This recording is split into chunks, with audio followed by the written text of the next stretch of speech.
Grande notre joie, très chers téléspectateurs, de vous retrouver encore dans notre chaîne RDCP autour de cette grande émission RDCP Palabre. Pourquoi palabrer? Parce que nos ancêtres palabraient autour des questions pertinentes et ils trouvaient la sagesse qui les conduisait à des grandes résolutions. Alors, raison pour laquelle nous sommes là sur ce plateau, nous ne sommes pas seuls, nous sommes avec deux grands invités et à ma droite, j'ai avec moi l'évangéliste Israël Ifia, qu'on appelle ici le prophète Israël Ifia, et à ma gauche, j'ai avec moi le pasteur Jean Massende. Ils vont encore se présenter eux-mêmes, et puis on va dérouler notre émission. Oui, salut à tous nos bien-aimés sur l'évangéliste Israël Ifia. Nous sommes là pour palabrer avec vous aujourd'hui à la maison et partout là où il y a des Congolais, et surtout tous ceux qui font partie du monde. Que le Seigneur vous bénisse. Oui, nous vous saluons tous, chers téléspectateurs. C'est le pasteur Jean Massende. C'est un honneur et une bonne joie de vous retrouver ici pour palabrer. Nous pensons que nous allons être une bénédiction pour vous. Merci. Vraiment que Dieu nous bénisse et bénisse toute l'assistance ici au milieu de nous. Alors, sans plus tarder, nous allons palabrer autour de ces thèmes, la mission prophétique et le développement. L'évangéliste Israël Ifia a écrit un livre très intéressant. Il a intitulé son livre « Vivre dans un pays prophétique ». Donc ça veut dire il s'y connaît dans la mission prophétique de cette nation. Et à ma gauche, le révérend Jean Massende, il est le président d'un parti qui est nommé, ou dénommé comme suit, Dynamique des leaders pour le développement. Alors, il va un peu nous parler. Je commence avec l'évangéliste Israël Ifia. Nous sommes vraiment au soir de l'année et dans quelques jours, dans quelques secondes, nous allons embrasser encore le ciel de 2026. Alors, prophétiquement, où en sommes-nous? Est-ce qu'il y a des avancées ou il y a toujours des négativités comme le Congolais le disent, et les athées? Et qu'est-ce qu'il y a réellement juste? Ah oui, les Congolais qui disent que l'offre est athée, ce sont des Congolais qui n'existent pas. Vous savez que ceux qui avaient presque 20 ans l'année passée auront 21 ans. Qui le mangent, qui ne mangent pas, ils auront 21 ans. Quelque chose bouge. Ouais. Bouger, c'est en fonction d'une ligne qu'on a tracée. Plus qu'on est en train de marcher, plus qu'on est en train d'avancer, même si votre voiture marche en ralentissant, mais vous êtes en train de marcher.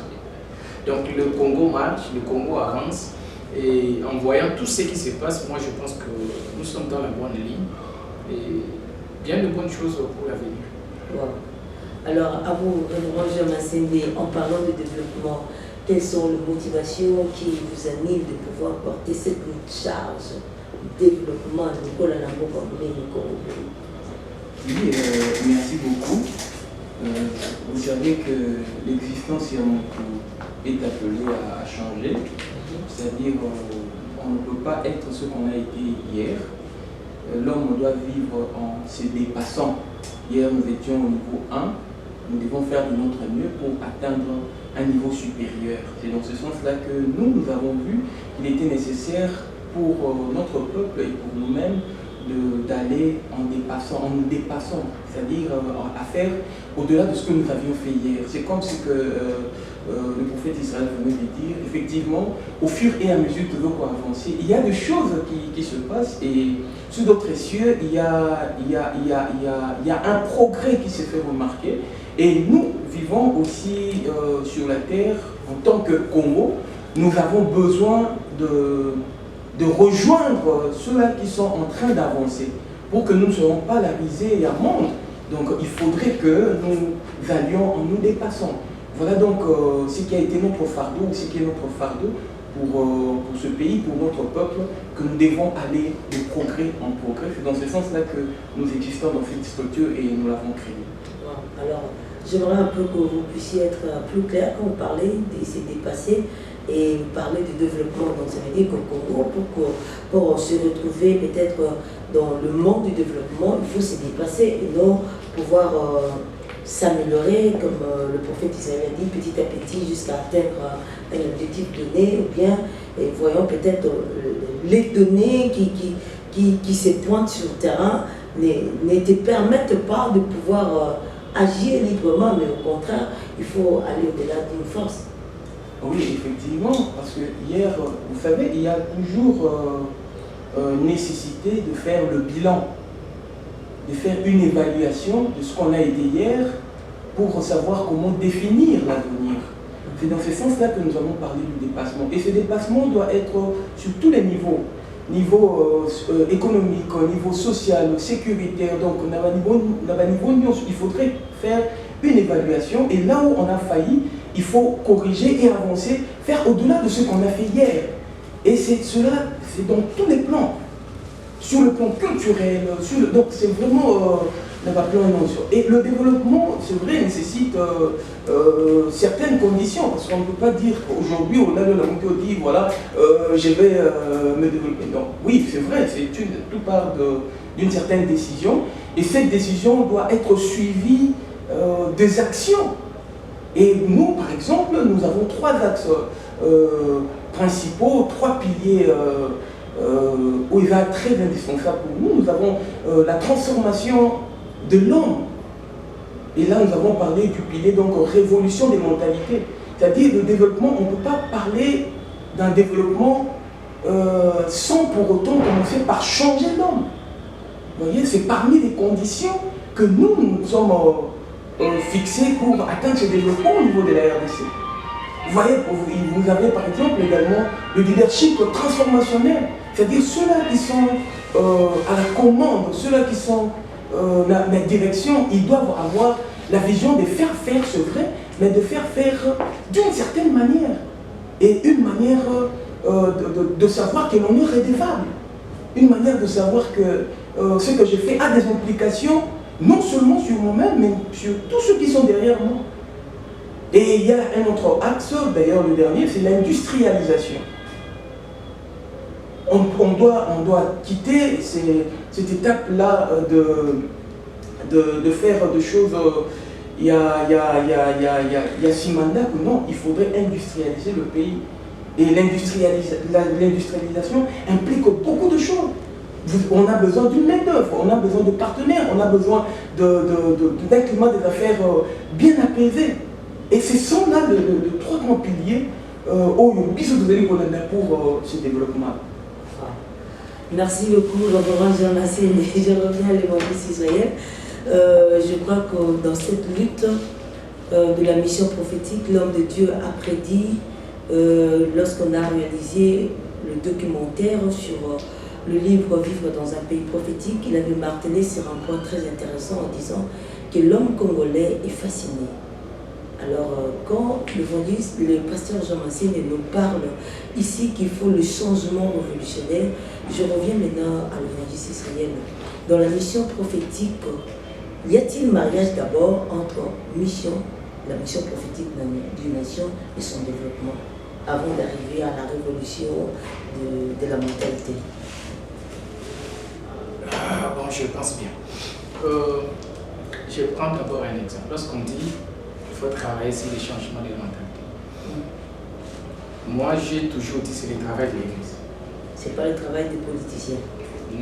Bon, les politiciens seront là juste pour accompagner l'Église, cette fois-là. Okay. Voyez Jean-Baptiste qui arrive là. Il trouve les Israéliens qui se disaient nous sommes des Juifs, nous sommes là, nous sommes là, nous sommes... Mais il leur manquait quelque chose. Cette histoire, c'était le changement de mentalité. Or, les changements de mentalité vont avec la mission prophétique. Expliquez-vous. Vous êtes là en Israël pour faire quoi? Vous êtes Congolais, vous êtes au Congo, c'est pour faire quoi? Il y a un comportement à avoir, parce que nous sommes Congolais, nous habitons au Congo, il y a un comportement. Partant de ces comportements-là, c'est comme ça que nous allons comprendre que nous voulons maintenant le développement. On ne se développe pas lorsqu'on n'a pas Dieu, on n'a pas une pensée, on ne comprend pas sa terre, on ne comprend pas le pays, on ne comprend rien et qu'on ne fait rien. Donc, si le politicien pense qu'il faut amener les Congolais au changement de mentalité, qu'ils comprennent qu'il faut d'abord expliquer c'est quoi le Congo. Parce que s'il faut parler du développement, on ne va pas parler de l'industrialisation. Mais pour industrialiser, il faut rassembler, faire ce qu'on appelle des communautés. C'est-à-dire, on prend tous ceux qui sont dans la zone bas Congo, on les met tous ensemble. Tous ceux qui sont soit producteurs de canne à sucre, on les rassemble ensemble. Mais est-ce que ces gens-là peuvent vivre ensemble, ces gens-là? C'est ça les grands problèmes. C'est là qu'il y a le problème maintenant, tous ces problématiques de changement de mentalité. Il faut les amener tous à dire, toi qui cultivais 10 hectares, lui il a fait 2 hectares, l'autre là a fait 15, mettez-vous ensemble. Est-ce que tous ces gens vont accepter? Maintenant, c'est là où la politique peut intervenir. Parce que la politique, à un certain moment, s'impose. Mais alors les prophétiques négocient. Nous, on négocie comme des prophètes. Vous voyez, si vous ne faites pas, hein, on remet tout à Dieu. Vous voyez, mais la politique, lorsqu'un politique est là, il se dit, vous voyez ce que vous allez faire. C'est comme ça qu'on prend des terres ici. Hein. Non, toute la partie ici, l'État a pris ça. Ça dit que ça doit aller ensemble. Ça dit que le politique ne dise pas que non, c'est notre affaire. Mais moi, je dis, c'est l'affaire qui est liée hein, à l'Église. Mais comme l'Église n'est pas dans la gestion de la cité, on laisse maintenant aux politiques d'agir dans ce problème. C'est-à-dire, et le développement de la société, et le changement de la mentalité, ça part ensemble, comme ça. Il y a mariage. C'est là que papa, tu avait dit. C'est là maintenant qu'il y a cette alliance-là Bon, il a parlé de ces grands changements aussi. Ces changements de mentalité demandent aussi un grand leader. Un leader qui est attaché à Dieu, qui comprend la mission de la nation, qui lui-même est imprégné dans cette mission. Maintenant, il va faire un effort de pouvoir communiquer à tous les autres. Je pense que ça peut aller dans ce sens. Wow. Alors, nous, Jean Masséné, en tant qu'homme de Dieu et déjà visant de se retrouver leader dans une communauté quelconque, dans n'importe quelle dimension le Seigneur pourra vous placer. Et comment comptez-vous vous y prendre par rapport aux résolutions et aux réalités se retrouvant ici en RDC? Merci beaucoup. J'aimerais d'abord souligner un fait.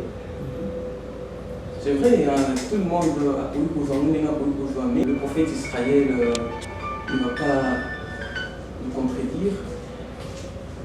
Le Congo n'est pas n'importe quel pays. Le Congo n'est pas n'importe quel pays. Non pas parce que les gens le disent, non. C'est parce que déjà notre situation, nous pouvons déjà déceler cela. Et lorsque nous faisons des analyses de certains films, peut-être de science-fiction, vous avez par exemple Black Panther, vous avez peut-être de documentaires, etc. Nous pouvons comprendre déjà beaucoup de réalités. Quand on parle, par exemple, je prends Black Panther, on parle d'une matière particulière, le vibranium, qui a des particularités extraordinaires. Mais vous allez vous rendre compte déjà que la mère de T'Challa se reconnaît être fille de Lumumba. Alors, on peut déjà déduire, que c'est qu'il y a un rapport entre les films et le Congo. Donc le Congo n'est pas n'importe quel pays, le Congo est un pays très particulier. C'est ce qui fait que il y a une nécessité que l'on vulgarise. Là peut-être je pourrais demander au prophète Israël cette vulgarisation de cette particularité du Congo. C'est-à-dire, puisque nous reconnaissons que le Congo est prophétique, si on peut nous mettre dans une dynamique de vulgariser cela auprès de notre peuple. Parce que quand quelqu'un comprend qu'il habite un pays qui est très spécial, il va adopter une certaine attitude. Alors là, je ferme la parenthèse. Vous nous avez demandé comment nous allons nous y prendre pour le développement, etc. Vous savez que notre parti a tout prévu. C'est-à-dire, il travaille avec les communautés, les individus, et là nous avons l'aspect changement des mentalités. Vous savez, tout développement nécessite l'implication des bénéficiaires. Vous ne pouvez pas créer un hôpital sans impliquer la communauté locale. Voilà donc l'importance de travailler avec les communautés, les impliquer pour qu'ils prennent bras le corps le projet qui leur est proposé ou la chose qui leur est proposée.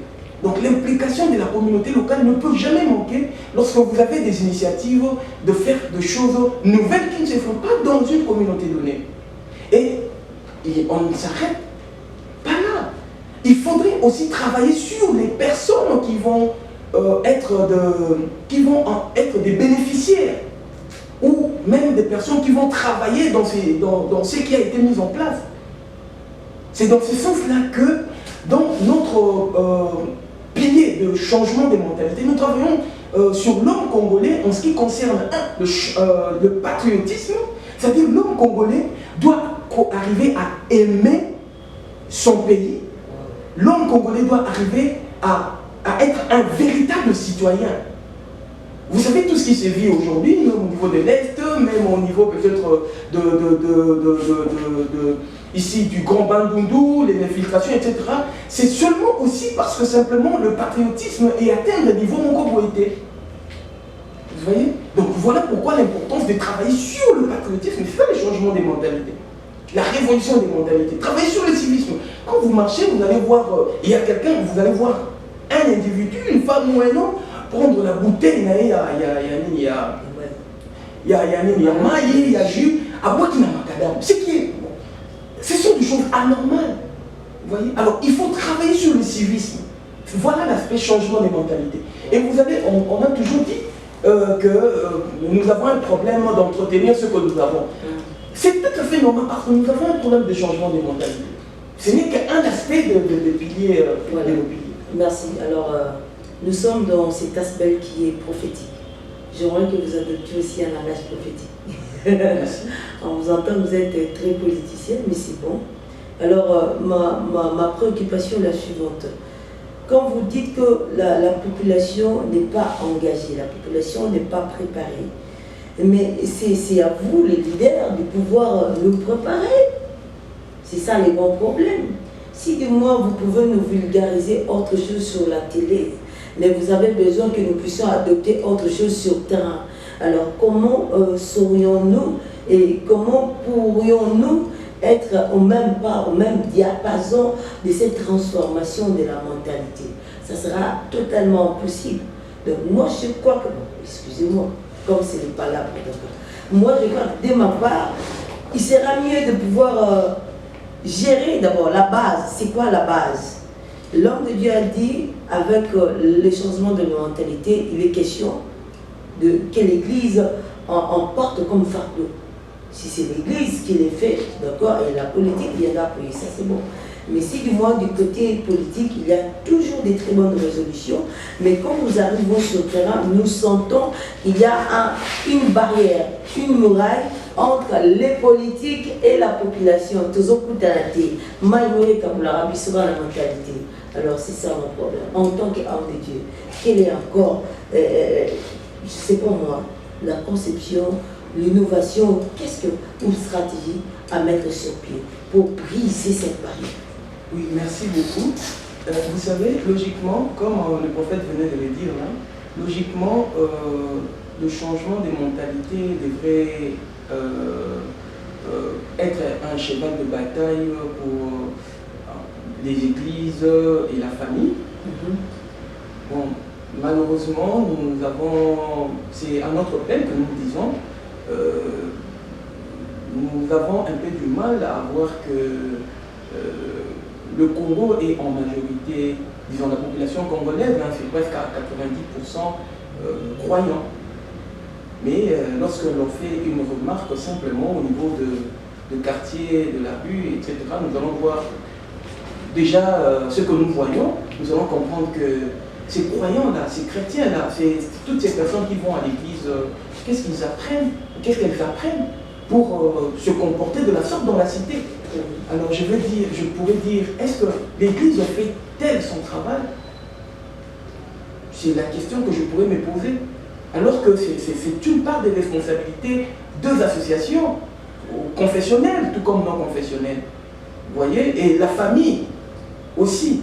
C'est pourquoi nous disons ces changements de mentalité devraient, à notre avis, au jour d'aujourd'hui, commencer par des leaders. C'est-à-dire on fait une pyramide renversée. Disons, la pyramide, nous commençons par des leaders et puis nous allons descendre jusqu'au niveau de la population. Parce que la population, la base ne fait que répercuter, ne fait que faire ce qu'elle le voit faire ces leaders. Alors, je pense que nous avons une petite défaillance, nous leaders, en ce qui concerne l'impulsion d'un certain comportement, d'une certaine attitude face à la patrie, face au civisme. Alors, nous devons vraiment prendre bras le corps cette responsabilité, les associations et nous, pasteurs, nous devons récupérer cette attitude-là. C'est vrai, c'est pas tout le monde, il y a toujours des exceptions, mais en majorité, nous avons failli. Merci, merci de reconnaître. Alors, l'homme de Dieu, et comme il faut vulgariser la mission prophétique pour qu'il devienne une tradition, une culture pour tout Congolais. Alors, comment s'y prendre devant une telle réalité? Bon, c'est un grand travail à faire, mais vous voyez, quand Dieu est avec vous, il vous permet d'avoir une lumière, hein, parce qu'on a dit au début, il faut changer les gens. Il a fallu qu'un seul prophète puisse parler, Jean-Baptiste. Ouais. Il a un message.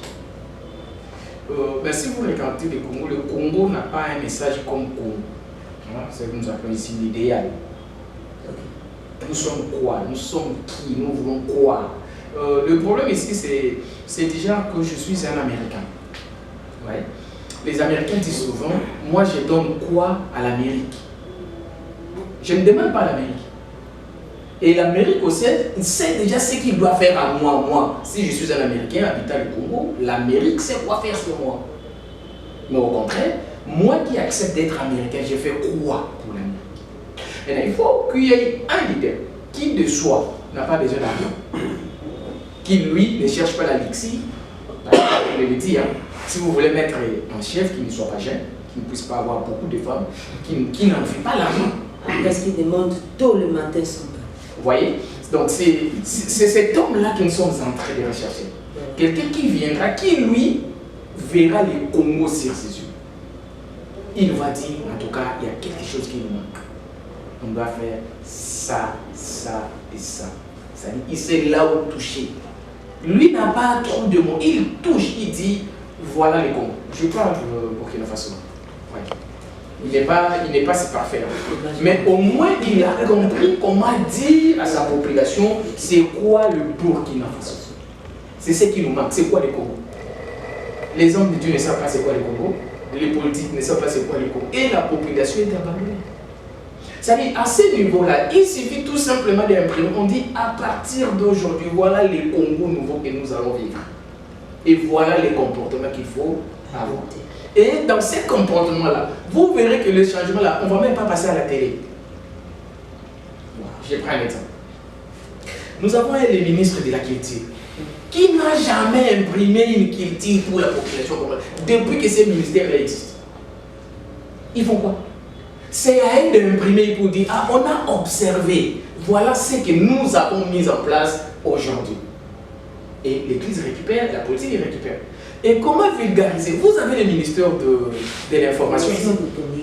Mais il fait quoi? C'est ça. Il fait quoi? C'est ça qui est là, je ne peux pas parler ceci, non, ils ne sont pas là pour sanctionner. Ils sont là pour accompagner la population. Papa avait dit, hein, quant à la position géographique du Congo. Donc, à côté de nous, nous avons des vautours. Nous avons des gens qui envient des Congos. Mais ils savent que les Congos n'existent pas. Nous n'avons pas d'idéal, nous n'avons pas d'idée, nous ne savons pas ce que nous sommes en train de faire. Est-ce qu'on a une projection d'ici 30 ans? Ça va être quoi? Kabila était ici, non? Il a fait une projection pour dire le Congo de 2030. Mais nous sommes à 2030. Où en sommes-nous? Le problème, c'est que ramenons d'abord le Congo, que le Congo existe d'abord. Parlons Congo prophétiquement pour dire que nous avons une mission avec Dieu. Dans cette mission-là, voilà les comportements qu'il faut adopter. Commençons par là.